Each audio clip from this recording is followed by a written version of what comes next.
problema natin. Ang hirap mag-ipon, tapos ang dami nababaon sa utang. So, bakit ganun? 'Di ba? Kasi nga, ang bilis na lang gumastos ngayon eh. Mag-online ka, pwede ka nang bumili sa Lazada, 'di ba? Sa Shopee. So, isang swipe mo lang or ng credit card mo, 'di ba? Ang dali-daling bumili, 'di ba? So, kaya anong nangyayari, ang bilis nating maubos yung kinita nating pera. So, napaka-importante nag-iipon tayo. Unahin natin to, no? Lalo na kung breadwinner ka or nasa abroad ka. Importante kahit maliit, nagse-save ka. Kasi, meron niyang impact sa retirement mo. Hindi ka makakaalis sa abroad pag wala kang ipon.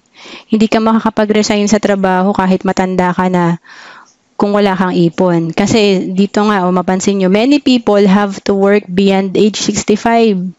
'Di ba? Hindi automatic na 60 ka, 65, pwede ka na mag-retire. Paano kung wala ka pang ipon? Tapos, sasabihin mo, aasa ka sa mga anak mo.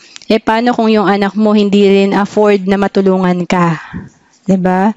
So, huwag nating iasa sa ibang tao. Kailangan tayo mismo ang mag-ipon kasi walang ibang nag-iipon para sa atin. Okay? To know more about savings and investment, message mo lang ako sa FB, Ron Celis Capistrano.